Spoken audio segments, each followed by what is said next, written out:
Welcome back to the Shane Plays Let's Play series of Torment, Tides of Numenera. We just picked up Matkina. She was one of the people we were supposed to find as part of a quest, and we also invited her to join us.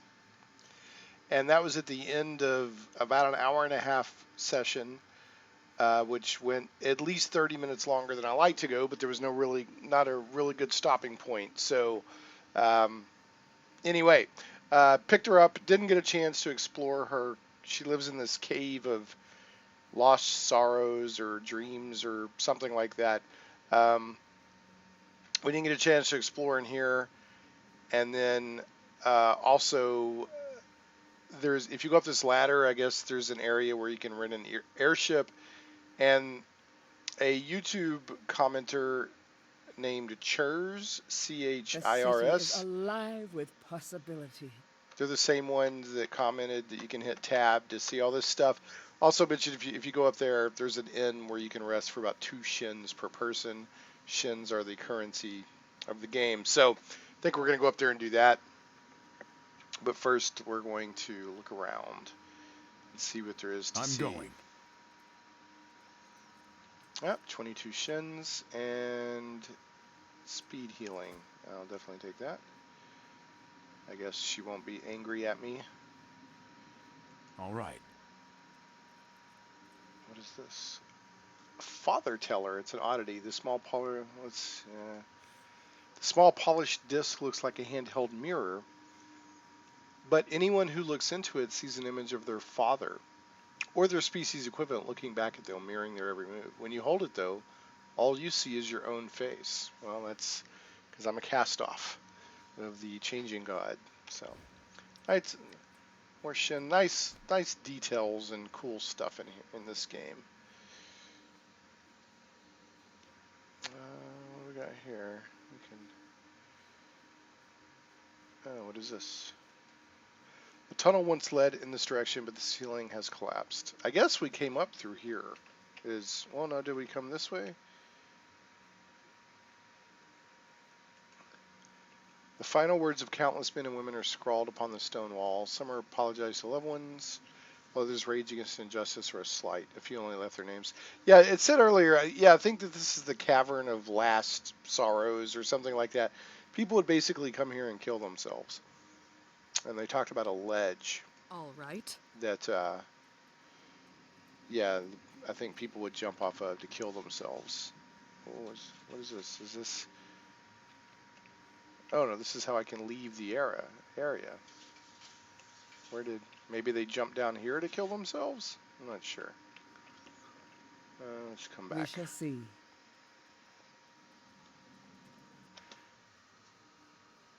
Alright, what is this? All right. The hole in the corner is large, about 2 meters across. It was clearly carved, but not by human hands. It leads into a dark tunnel. You know that it was dug by the Styka, and it leads to the underbelly. Enter the tunnel, remain in the cave of last words. I'm guessing this is where I came up. I don't know. Remain in the cave of last words. Examine. The clay containers smell of cheap wine and spoiled food. A dirty wash basin sets atop a barrel of stagnant water. Yeah, same stuff.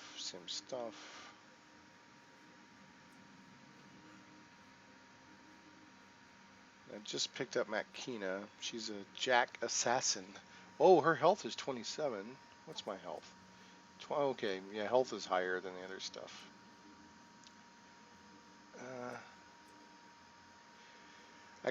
It was either last video or the video before that. I basically took a total party kill in a fight. I wonder now that I've got Matkina if I could go back and do something about that. Where does this go? It won't tell me where that goes. Ladder to Caravanserai, tunnel to the underbelly. Where in the heck does this go? It won't show me. That's a bummer. Is that a bug that it literally doesn't show me? I don't think With if I go down here alacrity. it'll matter.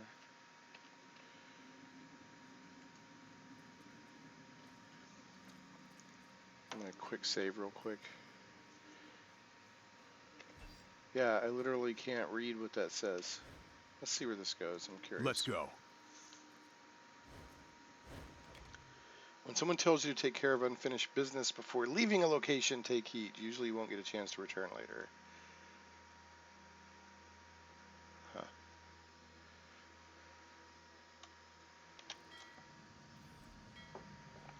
Oh, where am I now?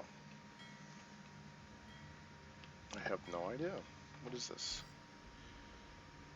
Cave of Last Words to Cliff's Edge.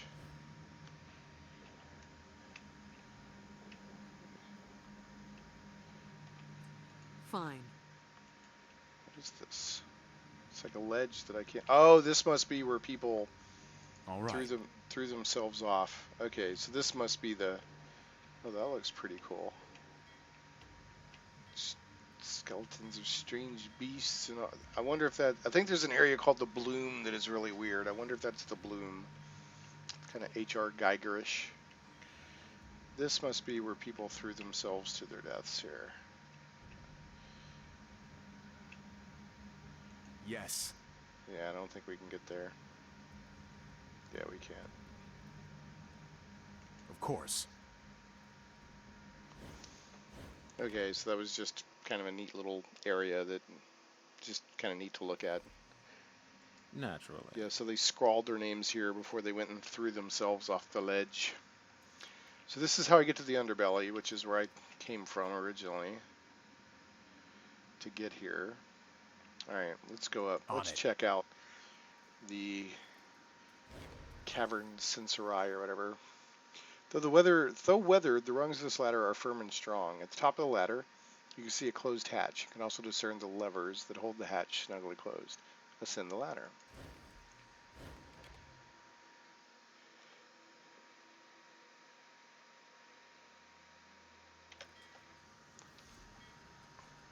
Yeah, this looks cool.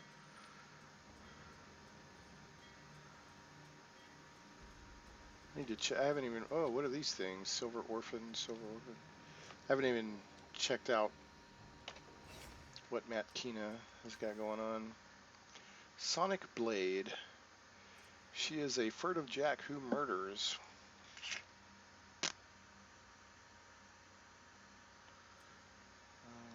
Huh. Perception, stealth, light weapons. Amoratic wound. It's kind of a sneak attack. Matt Kina never gains lasting damage when knocked unconscious. She's got cast off vitality, like she's a cast off like I am. Flex skill, infused weapon. Lots of flex skill going on. Warp dash. She can teleport to a point and attack all enemies within short range of that point. Trained infiltrator. All other party members gain plus 5% on deception and plus 5% on stealth. Nice. And she has this Sonic Blade. Okay. Groovy. Let's go. This looks pretty cool here. What is this thing? The spherical pod is made of a silvery metal interlaced with ribbons of energy. It looks pretty cool. I like it. What is all this? I'm at the Caravanserai. Okay, so there's where I was there, the Cave of the Last Words. Cliff's Edge. Right. Gladly. So I'm in Cliff's Edge now, which is, earlier I was in Circus something. Let's talk to these silver orphans. They're too interesting looking. Two silver humanoids stand near a small vehicle of indeterminate origin. Their skin has a reflective metallic sheen that makes them appear both a part of and separate from the scenery around them. As you approach, both of them turn to face you. They have no mouths, and their eyes are a fathomless black, reflecting nothing. A name for these creatures rises from memory: silver orphans. It may not be the name by which they know themselves, but it's the name used by the Order of Truth. The silver orphans turn to stare at each other for several moments. Then The one on the right gestures at you in a complicated pattern. Seeing your confusion, the one on the left kneels, using a foreshortened finger to trace lines and circles in the dust at your feet. Ripples radiate from a point, first a square, then a human eye, then an unrecognizable mass of interconnected dots. The silver orphan looks up at you, awaiting your reply. Huh.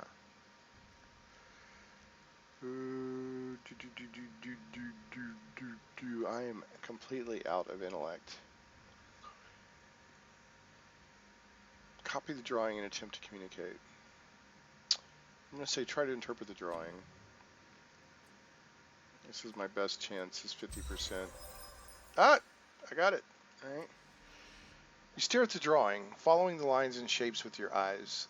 There a wave of words? And there the human eye, still recognizable amid the dots and lines that surround it.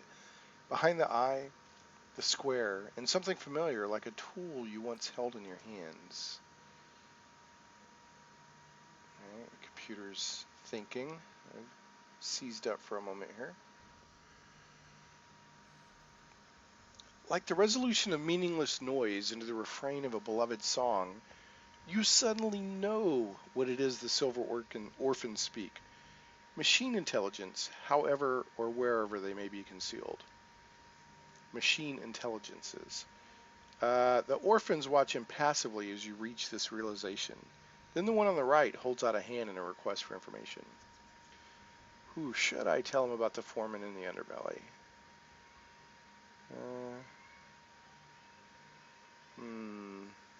Yeah, I'll tell him. I don't know if I should do that, but I'll tell him. You sketch an approximation of the city's manufactory. Maybe it could help the foreman. I don't know. Including rough depictions of the foreman, careful to indicate how they tower over the human workers. Then you draw a line connecting them to the orphan symbol for machine intelligences. The silver orphans watch you intently until your drawing is complete. They turn to stare at each other. Then the one on the right reaches inside itself, its silver hand merging seamlessly with the glistening metal of its torso. An instant later, its hand is whole again and holding an object of peculiar construction. It drops the item into your hand. Payment, you assume. Alright, so I got a thermodynamic detonation, basically a grenade. 15 energy damage to all characters in range. Okay.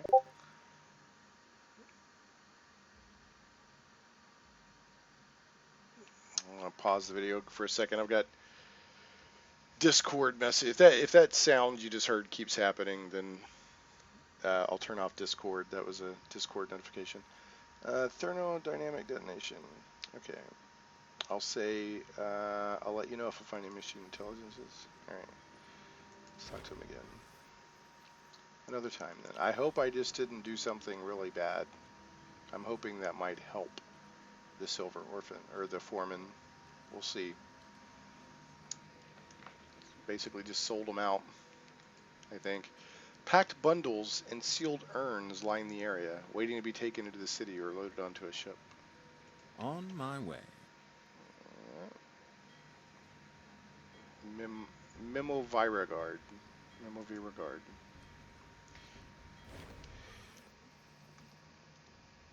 A man in a brigandine coat stands in front of the heavy wooden gate.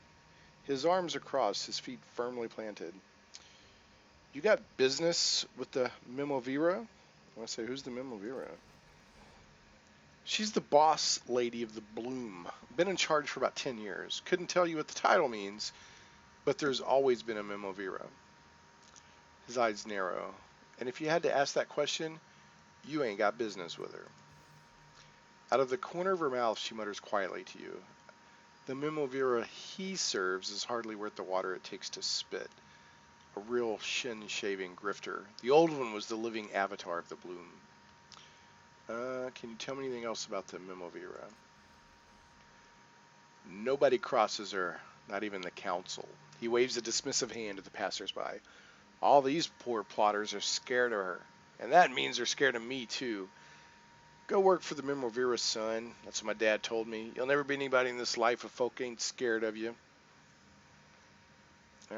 What is the Bloom exactly? It's a monster, a stinking tumor the size of a city, full of veins and cysts and sacs that folks can crawl around inside. Sometimes they lead to maws. His sunken eyes gleam as he speaks the word. If you give them what they want to eat, they'll send you to another world. Or not, if they decide to feed on you instead.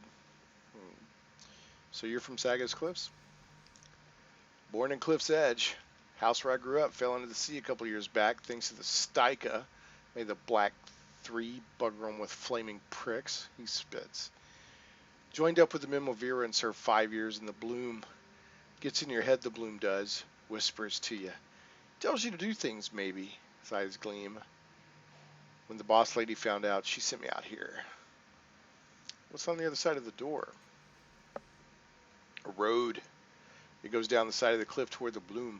Nobody gets by unless the boss lady gives the word. Okay. Alright, farewell. So that's how we get to the Bloom. He's like, uh-huh. What's these Herafi merchants got going on? What are you looking at? Alright. Don't mind my friend there. Being 10 minutes from home makes her grumpy. And, kicky. Okay. Of course. You don't want to talk? You don't have to talk? I ain't gonna force you. Changing God cultist. Let's go mess with their heads. Have you come to see the site of your creator's triumph? Changing God cultist. 3 robed figures stand here, staring at the skies for ships, or watching the entrance to the caravanserai for new visitors. He sees you coming, and he elbows his companions. They turn and bow in unison. Revered one, their leader says, we had heard of your arrival in the city, and we thank you for this honor. We believe great things are in store for you. And is this... He peers closely at Makina. It is! Brethren, the new cast-off travels with Makina herself. 2 of them together. Makina says, and you wondered why I was hiding in the Cave of Last Words. Tell me about yourself. We are the servants of your creator, revered one, the one who brought us your incarnation. He cheats death and changes the course of history. He is the savior of humanity, and we seek to emulate his ways. Okay, what are you doing here? We look for your creator, revered one, and the comings and goings of other cast-off like you. Since this is a major travel hub, we have hoped, in vain it is generally true, to see your kind come through. And why, here you are. It is a delight to see you. Okay, I just turned off the Discord notification, so hopefully that noise, that little chime, won't keep happening. Okay, I have no further questions. Farewell. I'm going. An envoy. What's up, envoys? Hello. Yes, on a journey as well, are you? Excuse me, have you seen a rather important-looking embossed envelope? Nope, I haven't. What is this? Devices near the head of this bed move to match the current time of day, shading the eyes of their occupants. Well, that's nice. Oh, here, this is Like the a inn. whisper. I need the inn. I very much want the inn to get rested up. What is this? Levies, or levies. Let's talk to these young men and women. We're shipping out to join the endless battle. Wish us luck, eh? My friends here won't listen to reason. They'll never survive the endless battle. We couldn't find a captain to take us all the way to the endless battle. We'll have to walk part of the way. Why? Okay. Let's talk to these levies. Are you seeking the Order of Truth? It lies on the far side of this bridge in Government Square. Okay, so now we know where Government Square is. Welcome, visitor. This bridge crosses to Government Square. Very nice. Let's go In check. an instant. Let's check. See how. Ah, okay. So it is an exit. Let's talk to this child. Aren't the ships beautiful? Okay. Of course. So now we know where the inn is. Let's go see what else is going on down here. So this is a bar, basically. What is this? Where does this stuff go? This goes to Cliff's Edge. I thought I was in Cliff's Edge. This is Cave of the Last Words. An inn, which I'm very happy about. Government Square. Okay.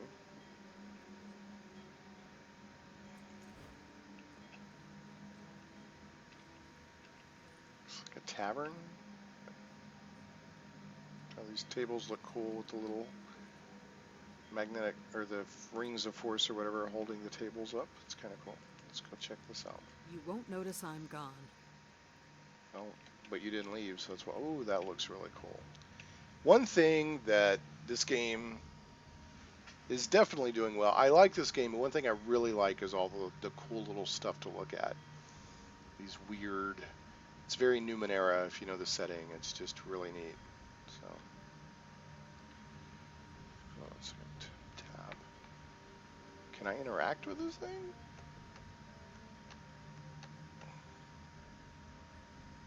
It's acting like I can interact with it. Atop a nearby plateau, you can just make out the top of a small dome of scintillating blue energy. I wonder if I can, if I make my way over there, if I can somehow interact with it. On it. It's really cool. I don't know if that's a bug or if somehow I can get over there at some point. Can I get there? Well, it's not turning red. Dear, you really should try for a more elegant pastime. Revenge is so old-fashioned. And it says unreachable. Oh, yes? And what do you live for? Far more than a petty squabble over some relic of my past, I assure you. Calistage and Matt Kina are squabbling. Let's talk to these sailors. This is my favorite dock. You can't go 10 steps without getting in a fight. You're from around here, aren't you? Why is everything so expensive? Hey, honey, I'm only on shore leave for a few hours. You busy? Whoa, dude, you need to chill out. It is done. Hitting on my companions. The ships look pretty cool. Dotted with air holes, several crates aboard this ship rattle and jump, apparently just as eager to disembark as the crew. What's all this then? A laborer. What's up, laborer? This is the best job I've ever had, but you can't beat the view. Yeah, it's pretty cool. That's the bloom down there, I'm pretty sure. And then there's some other stuff going on down here. Some craziness. You won't notice I'm gone. Well, good, because you're still here. So, you're telling the truth. It's another ship. Or is it? All right. What's going on up here? Ships everywhere. Sailor. Not taking to the air tonight, are you? It's a bad night for it. Okay, thanks for the tip. Driftwood held aloft by suspension platforms provide a useful, if somewhat perilous, bridge between the dock and ships moored in the area. Okay. Looks pretty cool. A lot of cool stuff to look Of at. course.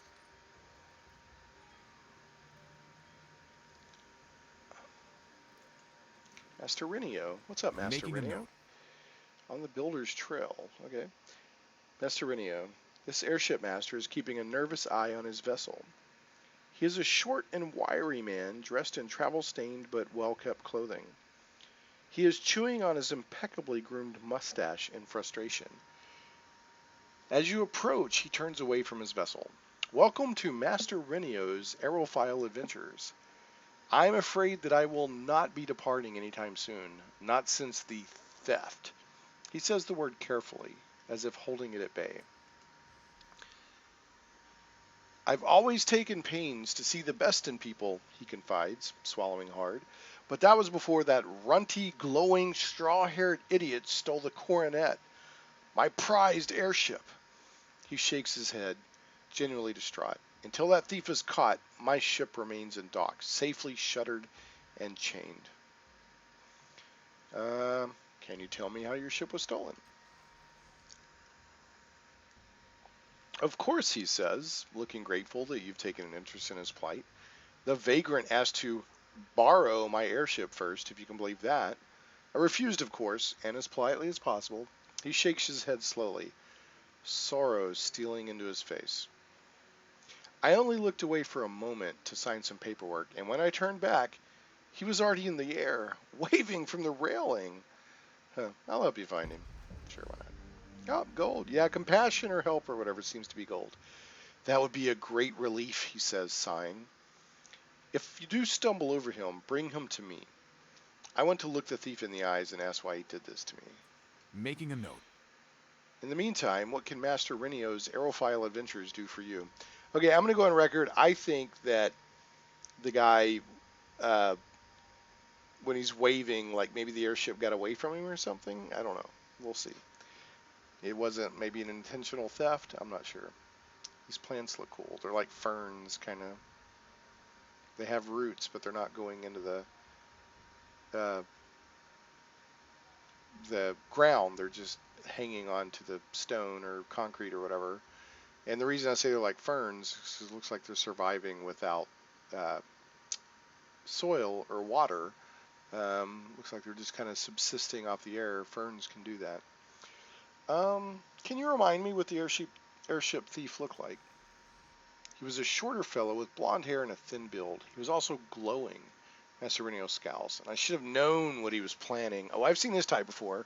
Reckless, thrill seekers. I've never understood them. He nibbles at his thinning mustache. Tell me about yourself. The tiniest smile creases his face. I am the proprietor of this business, and a ship's captain. In happier times, I ran a fleet of vessels to various ports of call. He shrugs. These are not happier times, and my fleet has been reduced. Now I have but a single vessel. He shrugs. Such is life. You build for your family, and the vicissitudes of fate drive your plans into the rocks. Well, my struggling enterprise is the least of the gifts I hope to bequeath to my heirs. I try to teach them dedication, endurance, fairness in all dealings. He shoves his hands into his pockets. What good would it do them to see me take unfair advantage? I would rather be ruined than teach them that falsity is the route to success. He laughs softly. My apologies. This has been on my mind. There's been much on my mind of late. You do not ask about my philosophy. Where do you travel? Once I flew as far as Agarkala, soaring above Arvrin Wood and the unmeasured depths of Ornu Lake, above the lava fields of Ossifagan and the plains beyond. I flew south over the ruins of the Tabat homelands and east to the oasis of Mirage Yolios. He gestures at a single vessel. Now I fly solely to the Valley of Dead Heroes, conveying mourners and memorialists to the unchanging tombs. I'll remember that. Of course, I'm not flying anywhere at the moment. Not while the thief who stole my other airship walks free. What can you tell me about the caravanserai? Steeped in history, my friend, and you've come to the right man to ask about it. He adjusts his clothes and stands taller. This was once a staging ground against our foes, the Tabat. Our ancestors could observe the approaching enemy from here and direct their forces to meet them. They say that the defense was commanded from up there. He points towards a rocky outcrop on the far side of the plateau. Now, instead of a place of war, it serves as a place of commerce, built for the good of all, both ourselves and our foreign guests. Sagas Cliff sits atop a great hoard of Numenera and does a thriving business in this stuff. We import foods, spices, textiles, and visitors from far-off lands. They arrive from Agarkala, Astarion, Hayrest, among many, many others. My friend, this is a focal point of commerce in the Sagas Protectorate. He smiles. I play a small but proud part. Can you tell me more about the caravanserai? Friend, this is the best place in the city if you're a merchant. You can look out over Garavia Sound and see the ships roll in. Over there, the bloom. You can watch the ebb and flow of commerce, hear the clinking of shins, and you know that the world is functioning as it should, for the benefit of us all. Okay, farewell.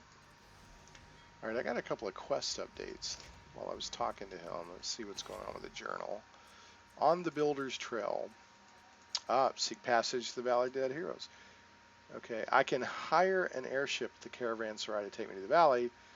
Master Renio has a ship that can take me. Unfortunately, he says his thief stole his other airship, and he refuses to fly anywhere. Okay.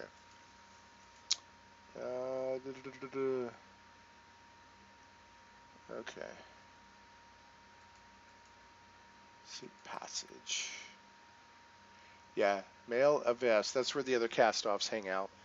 Is hidden from prying. It can only be accessed from the first cast-off's tomb in the Valley of Dead Heroes. Okay. And then there was something here. The airship thief. Here we go. How am I going to do this?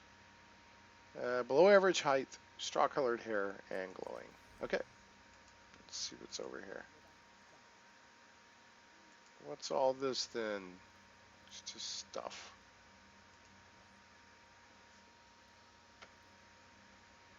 Okay. Pretty groovy. I'll go this way. I believe I already have. I've already gone, yeah, as far as I can go up here. All right. What is down here? Okay. Let's go this way. Oh, whoop, whoop.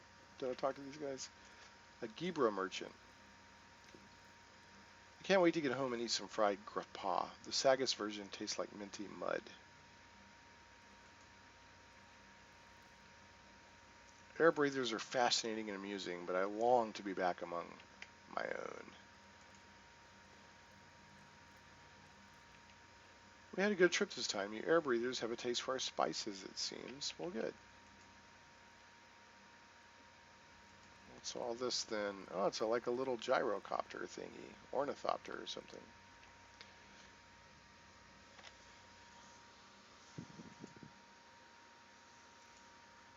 This craft is capable of carrying one person to at most. The interior is richly appointed with satin pillows, and the air feels cooler inside.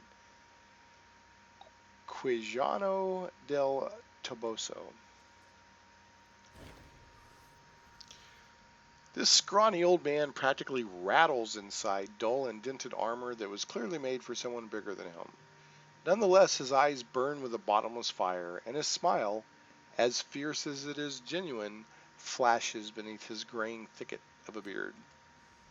Another night, he bellows, clapping your shoulders with his gauntleted hands. You barely keep your feet. The man is stronger than he looks. Another hero in search of great adventure. You stand before the wandering knight, Quijano del Toboso. What brings you to the summit of Mount Ithiodor? Something in this guy is supposed to be like Don Quixote, who tilted windmills.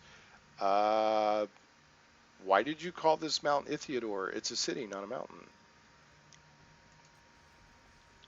A city, he says, his sweat-headed brow drawing together. Your senses must have deserted you in the ascent. The heat has baked you in your armor. He lays a gentle hand on your shoulder. Do not allow delirium to blind you to your accomplishments, good knights. You have scaled the very heights of Mount Ithiodor, the tooth of the world beast. Adventure lies in every shadow below us. Every sparkle of light is a quest, ready for the taking. Well, okay, cuckoo. What brings you up here? Do you know, he says, that I am not quite sure? My memory is not what it was. I recall kneeling before my family's armor in our estate some time ago. He blinks slowly. Perhaps I was weeping. He smashes his gauntlet against his chest, leaving a sizable dent. I can't recall, and it doesn't matter, for then I heard a thunderous roar and beheld a great beast in the skies. I donned my armor and gave chase. Your armor looks slightly used? Yes, he says, nodding proudly. It has seen some use. My ancestor forged it in the fires of Silver Cloud Mountain for her battle against the Ziriquand hordes. This was the wound that killed her. He taps a much-mended spot in the chest plate. In fact, many of my ancestors died in this armor. It served them well. Let's see, what kind of beast was it? It defied description, he declares, and so I shall describe it to defy impossibility itself. 13 legs, 6 jaws, 1,000 eyes a glitter, with malice and flame, scales the color of clouds. All right, go on. The horrible beast leered down at me, promising destruction. I promised it death, and it fled across the sky. I followed, darting between the trees. He pauses, frowning. And I don't recall much after that.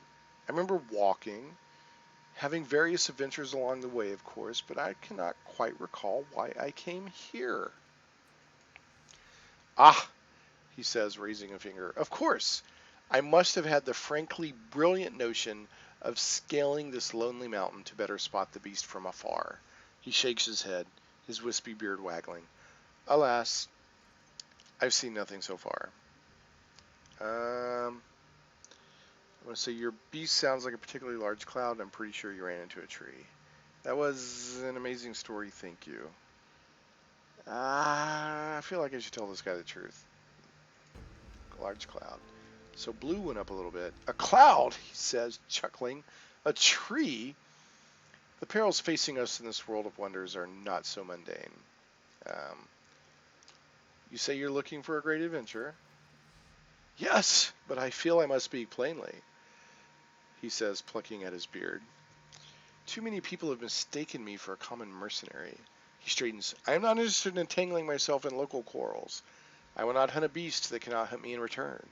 And if I am to fight, it must be against a foe of such wickedness that the stars themselves would wink out rather than shine upon a world that could harbor such malevolent creatures. I'm going to say the children of the endless gate slaughtered innocents in the underbelly. Will you hunt them down? A murderer is loose in the underbelly. I need help finding clues. The Styker are digging tunnels underneath the city, causing homes to collapse into the sea. Yeah, okay. Styker are digging tunnels. Diggers under the ground? He shakes his head. No, I've never been much of a digger myself. Better with a blade than a shovel. To prevail against diggers, you need a digger of your own. Not like me. Okay, so the children of the endless gate slaughtered innocents in the underbelly. Will you hunt them down? I've heard of these scoundrels. They leave pools of blood and shredded flesh in their wake. You're right, my friend. This world cannot bear the blight of these villains upon her skin any longer. Simply say the word, and I shall hunt them unto my dying breath. Yes, good hunting, Quijano del Toboso. And off he goes. Okay, so that was different.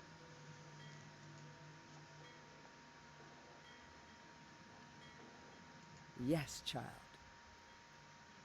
I can't seem to... I have no idea how to get down here.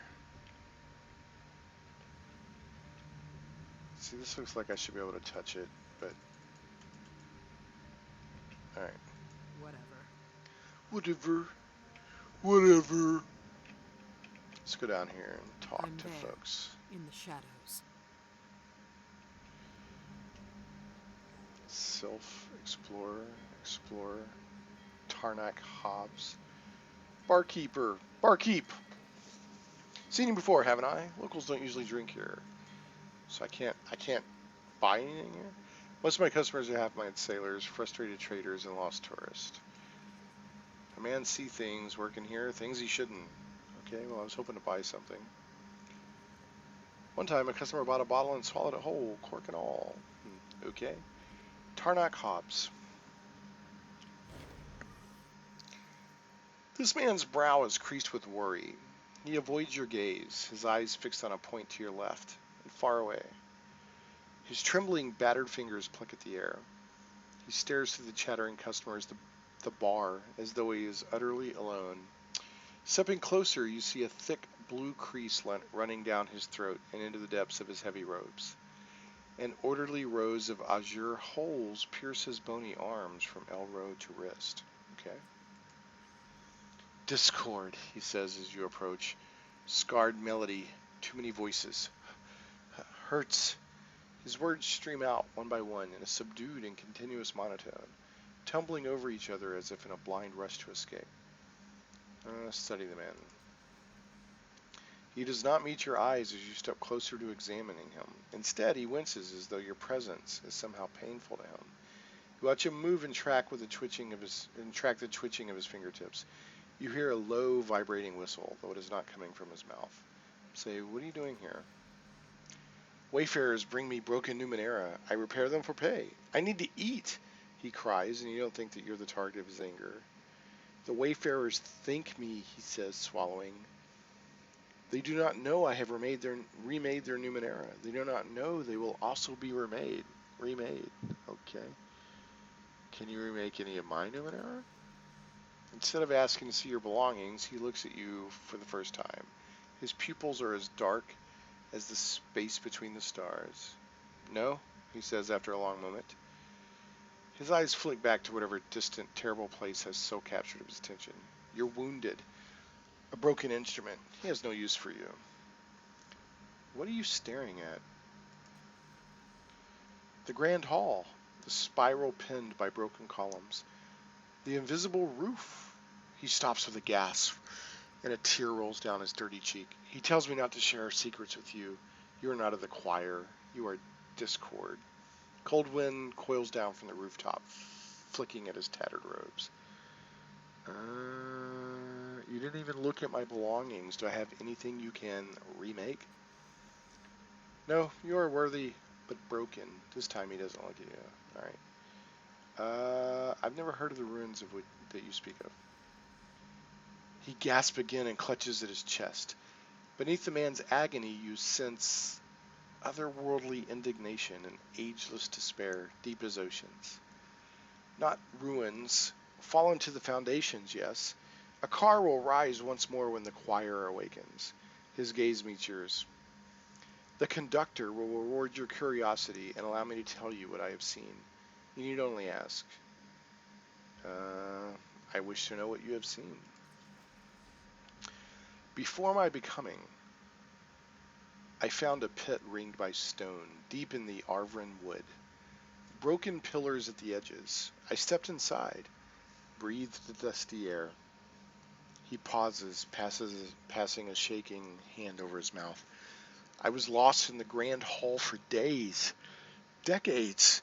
Pillars twisting like hallways, spiraling, the ringing of bells, whirling chandeliers, listening to the song of the lost choir. I was an audience becoming an instrument. Finally I slept, and I woke here upon the heights. He took my voice, the man says, his eyes dull and distant. But my blood sings. I am becoming. I dream. And I remake Numenera for wayfarers, so they will become and dream as well. And together we will go into the forest, to the ring where the grand hall once stood, and rebuild. Wow. I got 2 XP for that. Falls silent as if dreaming of the city that lives in his mind. What do you think you are becoming? An instrument, he says, swaying. A doorway. Before I remade Numenera, now I wake and find devices the conductor has made for me. He is generous. Look, he says, smiling, and pulling aside his robes to bare his bony chest. Countless devices are embedded in his flesh, looping bloodlessly in and out of his ribs, linked by tubes or wire to an opalescent sphere at the base of his throat. Huh. Well, that's pretty creepy. You said that you dream. What of? Proud Akar at its peak, he says, gaze locked on the distant ruins of the city. Instruments of metal and flesh ringing the balconies of the grand hall. The conductor, our air, breathing him in forever. Alright, wow, that's crazy. Alright, I'm going to ask one more time. Look at my belongings. Nope, you are worthy but broken. Okay, farewell. That's just flipping crazy. Alright. Sailors and explorers and... Sagat's a great little city. I keep losing clothes here, though. Okay. Ugh, don't look at me so loud. Okay, you got a hangover? What's up, buddy? Explorer.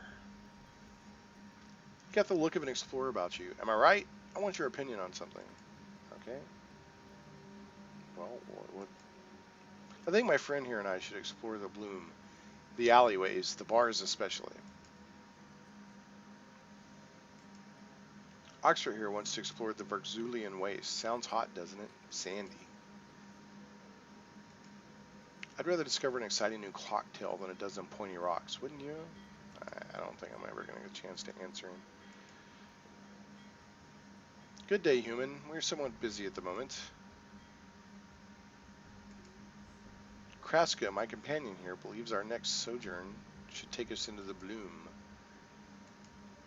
An expedition to a heavily settled city somewhat defeats the purpose of exploring, but Kraska is adamant. My companion has doubtless found a lover in the bloom, and he wishes to explore them.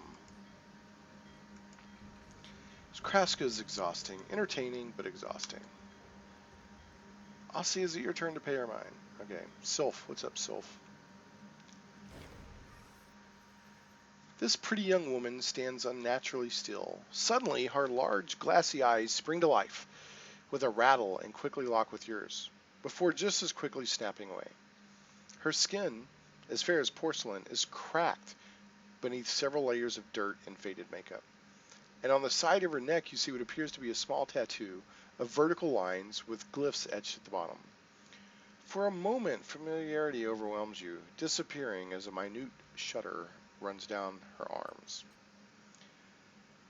Her gaze snaps back to your face, but not to your eyes. She's staring at your tattoo. Jerkily, her hand rises to touch her own. Well met. I am called Sylph. You note the slight pause before she pronounces her name. You note the slight pause before she pronounces her name.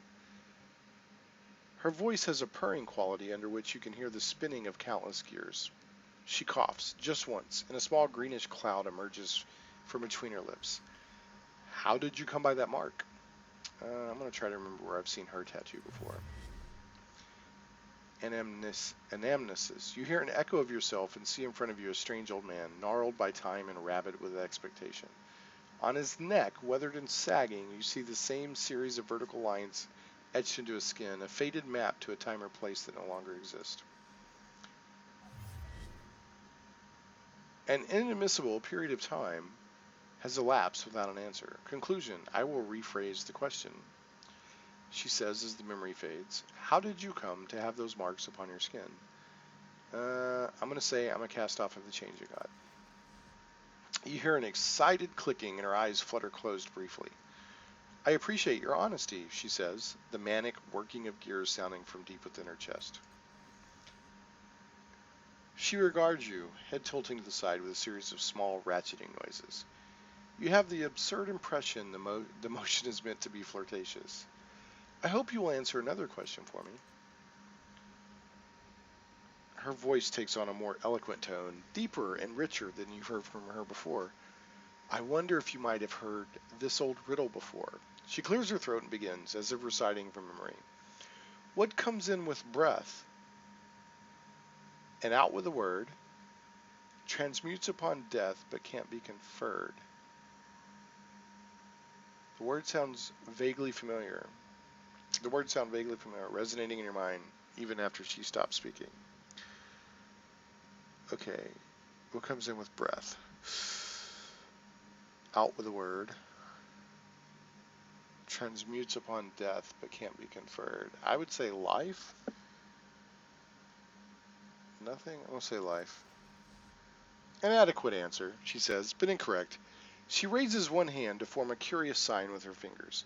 When she goes to release it, however, her index finger stays frozen in place, and it takes her some moments to disengage it. I have one last question to ask of you. You may not have an answer. She looks beyond you, remaining still for some moments while the gears inside her stomach clatter and whir. Then she meets your gaze again and asks her question. What would you do if you met someone who had succeeded at your life's work before you, and they refused to share their method? I would beg them to tell me. I would kill them. I would find my own method, or I'd find a new life's work. I think I would find my own method. I got blue a little bit. That would doubtless be difficult. The darkness behind her eyes whirls with glints of metal, and her pupils dilate fully. They snap back to normal, and she bows again. I wish you luck in your endeavor. I have no more questions for you. Try to remember where you've seen Sylph before. 65% chance. Alright. Ah, didn't make it. For an instant, Sylph as she was is present in your mind's eye. her face painted in brighter, more human colors and her gaze downcast. She sneaks a glance at your eyes and the memory fades, replaced by the polite scrutiny of self who is now. Let's see if examine self more closely to determine her origin. I need a flex skill. And she's got a 100% chance. Success. You study her cracked porcelain skin, the way her joints are covered by the seams in her clothing, and what once must have been her remarkably pretty face. You recall a fragment of ancient machine history discovered by your sire in a place called the Wheel of Boz. Automatons like Sylph were created in many different shapes to please their owners, no two alike, all handcrafted and unique. Only a few survivors were known to the machine minds of Boz, and those went for sale to the highest bidder. So I gained 2 XP. It seems likely that Sylph started her life as one of these abandoned constructs, having somehow retained her consciousness despite supposed deactivation. For good or ill, she is now her own person, and from sounds of her inner workings, one with an expiration date. I'm going to say, who are you? I am Sylph, she states simply, inclining her head toward you with an audible click. I'm at your service. Who are you again? I am Sylph. How may I assist you? Farewell. I wonder if I should go tell the Silver Orphans about her. Okay. Yes. Yeah, let's go talk to the Silver Orphans. Maybe they can help her, because she's about to break down. Tell the orphans about Sylph. You draw a crude approximation of Sylph next to the orphan's image, still visible in the dust. It might be your imagination, but when you finish the drawing, the orphans seem pleased. The orphan on the right reaches inside itself again, drawing out another object that drops in your waiting hands. What is this? A stillness cage. When a living animal is placed inside this bird cage, the device automatically activates, putting the creature into stasis. Theoretically, it could preserve a living being indefinitely, although the cage's size limits this to very small creatures. This cage is inactive, and you now have the means to reactivate it. Okay, so I need a small animal. Another time, then. Are these Numenera? No, they're oddities. I have a thermodynamic generator, and I have a panoramic capture ball. Okay.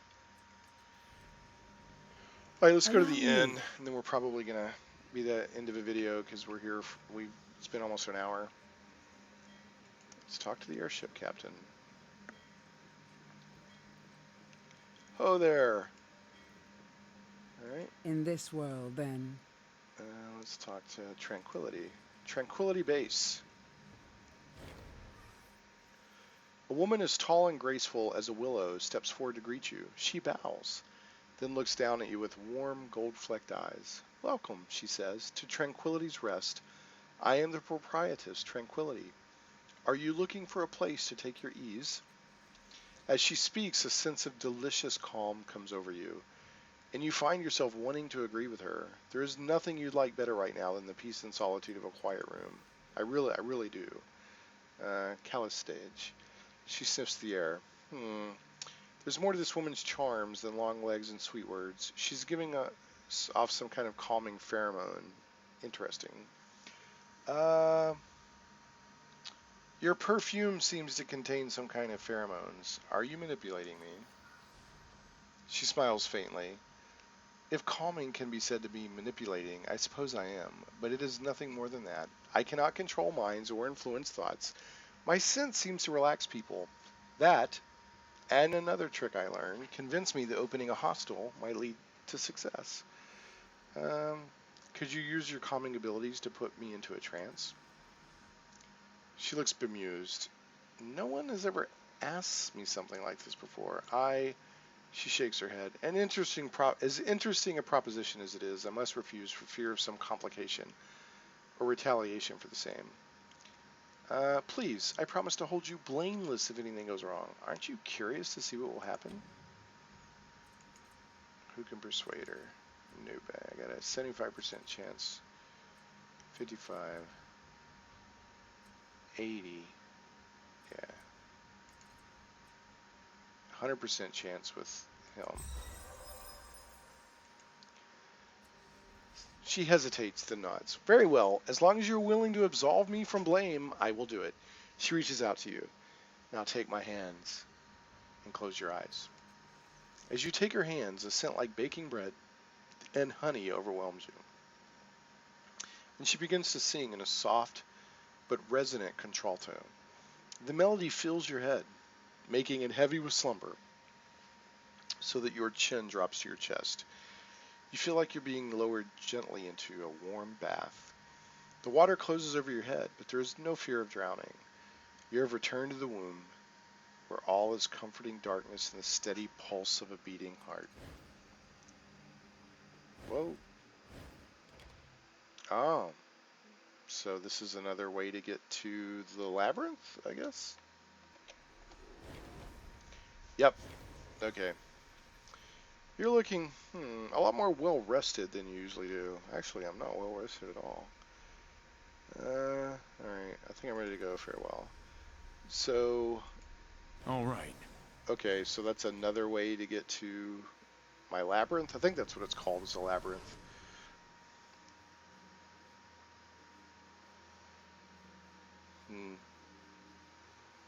So I know I have two ways to get there now. The other way is to basically kill myself with the mirror in the old sanctuary of the changing god.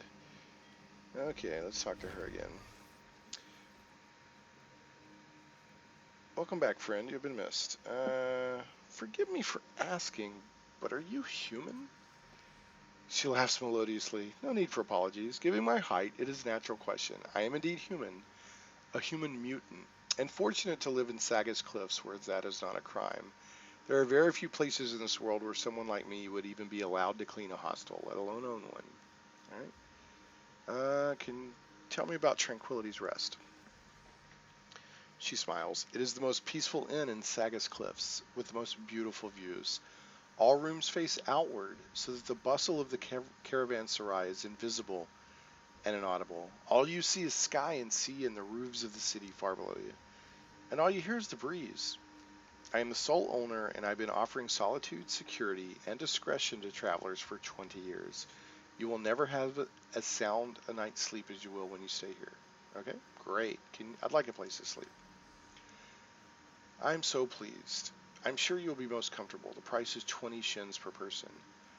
Yikes!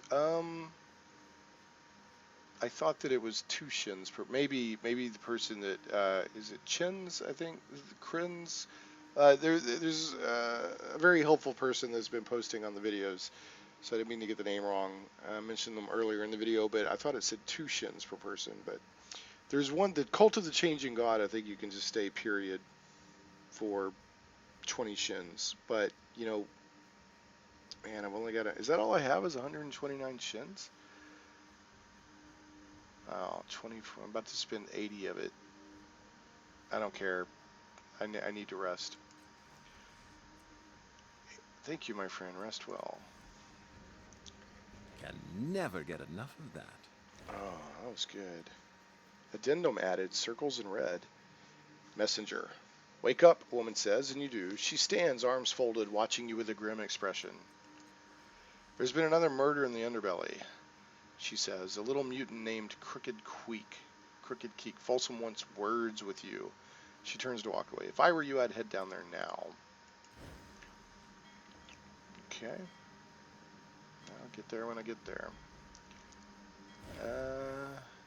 Just a reminder, lad, Tiber says, catching her sleeve. Riss will be dead by the day after tomorrow if we don't do anything to save him. Okay. Yeah, we need to get to Government Square. That's one of the very first quests we got in the game. Okay, so everybody is all healed up, and we got a active until next sleep, plus 5% critical success chance. I wonder if by staying at this more costly inn that is evidently the best inn in the city, if we got, if that's what that came from. So it's active until the next sleep.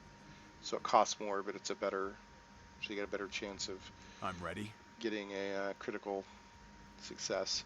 All right, next video, we will more than likely head to Government Square. So, thanks so much for watching. Of course. In fact, I'll go over here so I make it obvious which way I was wanting to go. Um, Thanks so much for watching the Shane Plays Let's Play series of Torment, Tides of Numenera. I think this is an excellent game.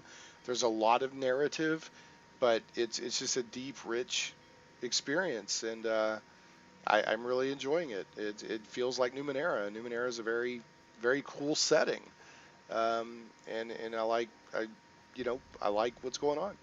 Traveling I with mean, you is like being part of a here we go. circus.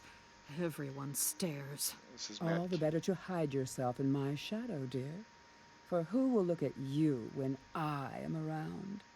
Exactly the kind of people I'm trying to avoid. Yeah, so that's Matt Kina and Callistage bickering back and forth. They bicker a lot. There was one bicker that I had the video paused earlier while I was doing something, and they had a pretty good bickering exchange. So anyway, we're going to end here. Thanks so much for watching. Please leave this video a thumbs up and a comment on YouTube, and I think it's CHIRS. I think that's the person. I really appreciate your comments and your help, and thanks for watching. And if you're out there, or if you're watching and you haven't subscribed to the channel, I'd appreciate it. Do some cool Let's Plays, post my Geek Talk radio show here, among other stuff. So we will catch you next time on Shane Plays.